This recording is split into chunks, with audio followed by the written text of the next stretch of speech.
If you're over 70 and you've been told you have high blood pressure, I need you to stop whatever you're doing and give me just a few minutes of your time. Because what I'm about to share might save you from a lifetime of pills, side effects, and possibly even a dangerous fall. You see, there's something your doctor may not have explained. Not out of malice, but because, even in medicine, some things go overlooked. And this one? It hides in plain sight. That number they saw on the blood pressure monitor, the one that led to the prescription in your hand, it might not be telling the truth. Not because the machine is broken, not because your doctor made a mistake, but because your body was lying. Not intentionally, of course, but under stress, the kind you feel sitting in a cold room, surrounded by white coats, worried about test results. Your body can trigger a false alarm. Your heart races, your blood vessels tighten, and suddenly the numbers climb. It's called white coat syndrome, and if you've never heard of it, you're not alone. But here's the real danger. If you're misdiagnosed, you could be taking medication you don't actually need. Medication that drops your blood pressure too low, making you dizzy when you stand, causing fatigue, weakness, even falls that send you to the ER. And that's just the beginning. That's why, in this video, I'm going to walk you through 3 essential questions every senior should ask their doctor before accepting a blood pressure diagnosis or filling another prescription. These are the same questions I'd want my own parents to ask. And at the end of this video, I'll reveal the one situation where medication is not just helpful, it's absolutely necessary. Because ignoring it could cost you your future, your freedom, your family, and your health. So stay with me. This may be the most important few minutes of your day. Let's begin. Let me ask you something. Have you ever sat in the doctor's office, maybe after rushing to make the appointment, maybe after circling the parking lot for 10 minutes, and felt your heart pounding, even before anyone checked your blood pressure? That moment right there holds the key to a widespread misunderstanding that affects millions of seniors. It's called white coat syndrome. And no, it's not a made-up term. It's a very real physiological response, a sort of stage fright for your cardiovascular system. Your body senses uncertainty, feels exposed under fluorescent lights, surrounded by medical charts and concerned faces. And without you realizing it, your nervous system shifts into overdrive. Your blood vessels constrict, your heart beats faster, your pressure rises temporarily. Not because you're sick, but because your body thinks you're in danger. Now imagine this. Your doctor walks in, takes your blood pressure right away, sees the elevated reading, and boom, you walk out with a prescription, just like that. But here's the catch. Back home, when you're sitting in your favorite chair with a warm cup of tea and the cat purring nearby, your blood pressure might be perfectly normal. Yet the medication is already in your system, lowering it even further. And that's when the dizziness sets in, the weakness, the sudden fear of falling, of not being able to get back up. It's not uncommon. In fact, many seniors are over-medicated not because they're sick, but because their bodies were temporarily on high alert during a routine appointment. And the tragedy? Most never find out. They just assume they're getting older, weaker, more fragile, when in reality, their medications may be doing too much, too fast. So here's the first critical question to ask your doctor. Could this be white coat syndrome? Don't be afraid to speak up. You're not challenging their expertise. You're inviting a conversation that could protect your health. If they say it's possible, ask to rest for a few minutes before rechecking. Even better, request that your blood pressure be measured at the end of the appointment, after you've had time to relax and settle in. And whatever you do, don't let them check your pressure right after they've told you something stressful, like test results, health risks, or follow-up concerns. Because by then, your numbers aren't just yours anymore. They're fear talking. Now here's where it gets even more important and empowering. You can take matters into your own hands. Get yourself a good quality blood pressure monitor, preferably one used in clinical settings. I'll link a reliable model at the end of this video. Then, begin tracking your blood pressure at home, under calm, consistent conditions. First thing in the morning, after using the bathroom, before breakfast or coffee, sitting upright in a chair, feet flat on the floor, arm supported at heart level. Take a few deep breaths and then press start. Do this every day for 2 weeks. Log the results. Use the same arm each time, ideally the left, which is closer to the heart. Then bring that record with you to your next doctor visit. And here's a pro tip. Bring your machine with you too. Have the nurse take your pressure and then use your device right after. If the numbers are close, great, you know it's accurate. If not, it might be time to calibrate or reconsider your device. This simple practice could save you from months, even years, of unnecessary medication. It's not about distrusting your doctor. It's about knowing your body better than anyone else can in a 10-minute visit. And once you know how your pressure behaves in real life, not just in the exam room, you can make far more confident, informed decisions. Now, that's just the first lie we've uncovered, but there's another one, far sneakier, hiding in your kitchen cabinet. Let's talk about food, the quiet architect of your blood pressure destiny. Coming up next, how what you eat each day can either raise your numbers or reverse them. Let's take a walk into your kitchen. Open the fridge. Peek inside the pantry. What do you see? Canned soup?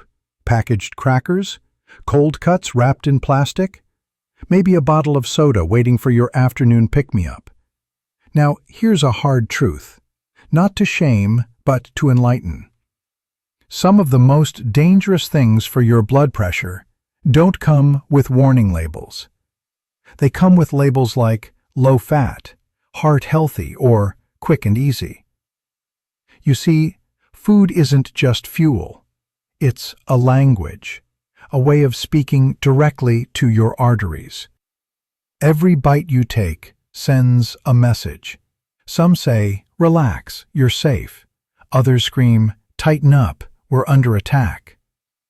And when you eat foods loaded with hidden sodium, inflammatory fats, added sugars, and artificial preservatives, your body interprets that as a threat. The vessels constrict, the pressure rises, and over time, it's like turning up the volume on a speaker until the system blows. But here's the good news, and it's truly good. Just as food can harm, it can also heal. And unlike your genes or your age, your plate is something you control. I'm not going to overwhelm you with a complicated diet. You don't need a meal plan written by a celebrity chef. What you need is a return to the simple, colorful, natural foods your body recognizes. Let me paint you a picture of one powerful, blood pressure-friendly day. Breakfast. A bowl of warm oats sprinkled with berries and a boiled egg on the side. Maybe a slice of avocado toast on whole grain bread. Lunch. Grilled chicken breast with a salad dressed in olive oil and lemon. Make that salad colorful. Dark greens, red peppers, purple cabbage, orange carrots. Snack. A handful of unsalted nuts, maybe a few slices of apple, or a piece of low-fat cheese. Dinner. Steamed salmon or baked trout with a side of broccoli and sweet potatoes. A cup of herbal tea to finish the day. Notice anything? There's no soda, no canned soup, no drive-through fries, no deli meats or microwave dinners. Because here's the metaphor I want you to hold on to. Your arteries are like garden hoses. Pour in clean water, they stay supple and strong. But flood them with grease, salt, and chemicals. They stiffen, narrow, and crack under pressure. Now, some people ask, how long will it take before I feel a difference? That's fair. But just like you wouldn't expect a garden to bloom overnight, You can't expect your blood pressure to change after one healthy meal. This is a gentle transformation, not a sprint. Give it 90 days. That's what the research and real life tells us. And no, you don't have to be perfect. You just have to be more consistent than you are careless. Now, you might be wondering, what if I don't cook anymore? What if I live alone and don't want to fuss with all that? I get it, and you're not alone. In fact, in just a few minutes, I'll give you an alternative, something easier, still effective, and backed by science. But before we go there, let me ask you, have you ever wondered how much impact movement has on your pressure? If you think exercise means lifting weights or jogging miles a day, think again. Because next, I'm going to show you how even the smallest movement, done right, can open your arteries like sunshine opens a flower. And no, you don't need to leave your chair to do it. Coming up, the truth about exercise and blood pressure, and why the no pain, no gain myth might be keeping your pressure high. Let's talk about movement. Now I know what you might be thinking. I'm too old to start exercising. My knees hurt. I get tired just walking to the mailbox. And you know what? I hear you. This isn't about turning you into a gym rat or asking you to run laps around the block. It's about understanding something far simpler and far more powerful. Motion is medicine.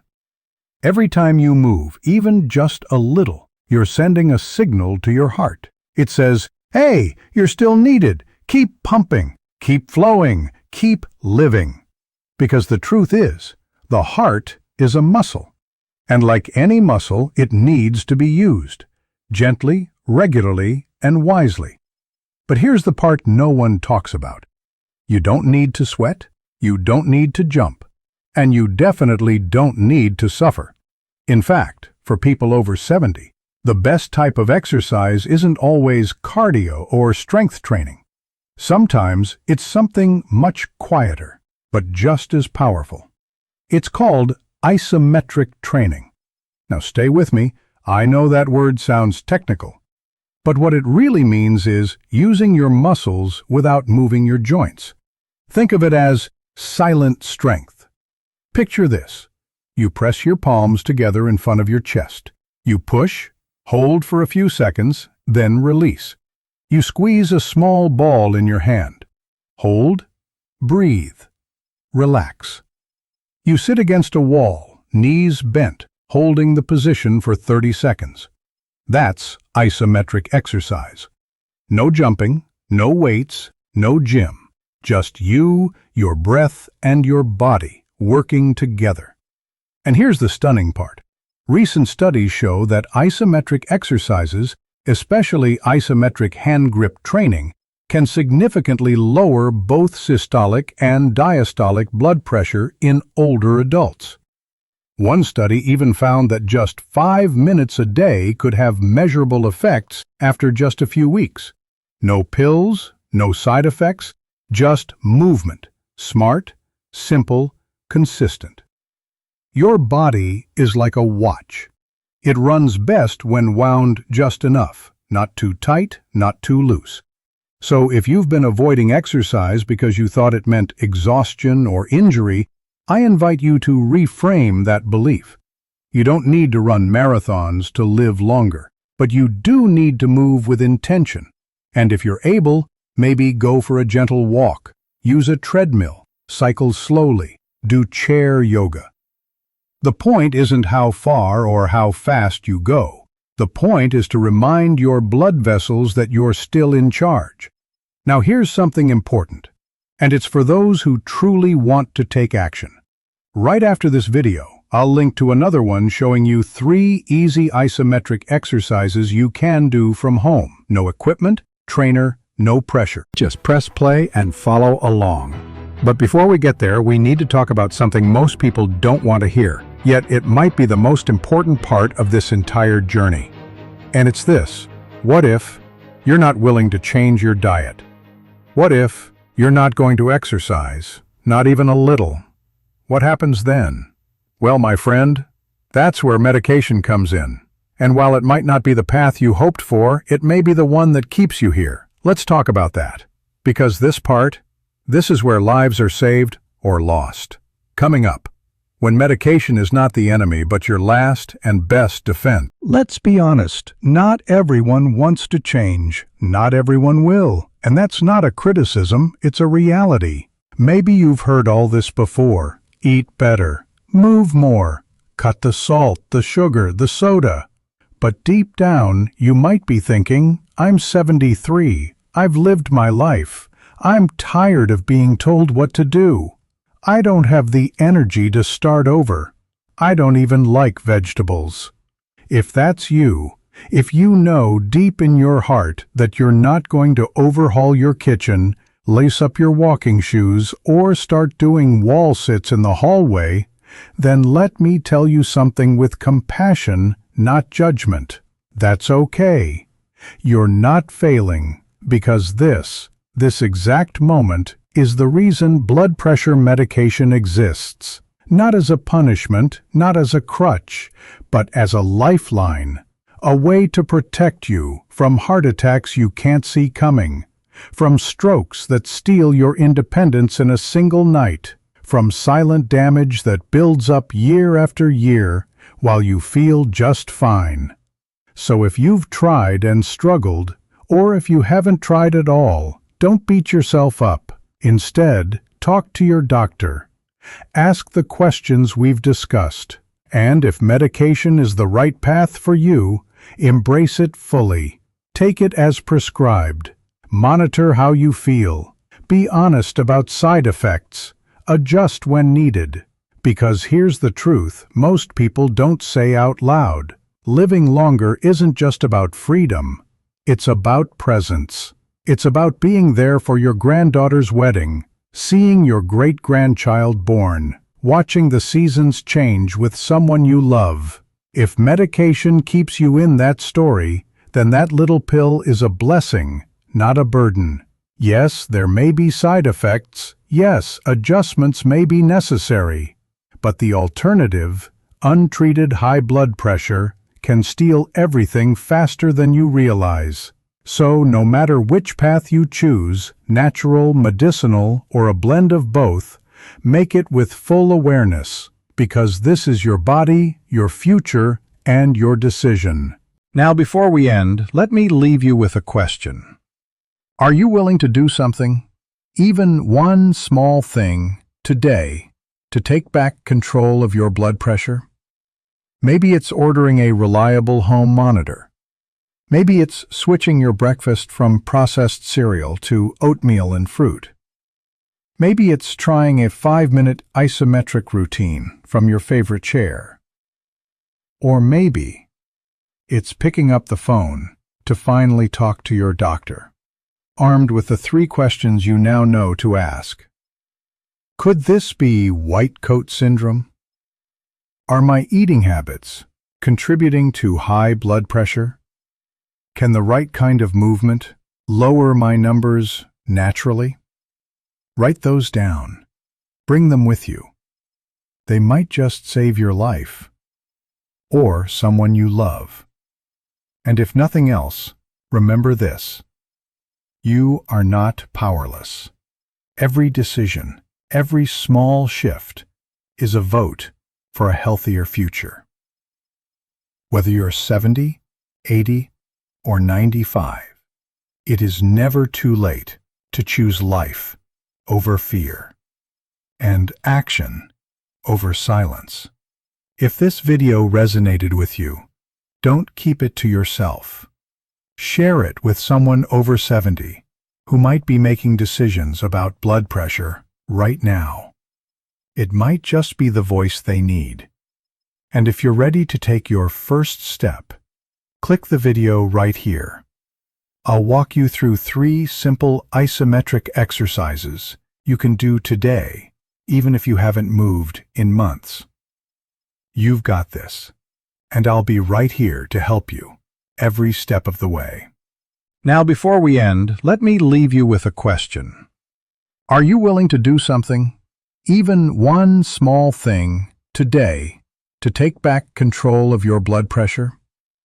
Maybe it's ordering a reliable home monitor.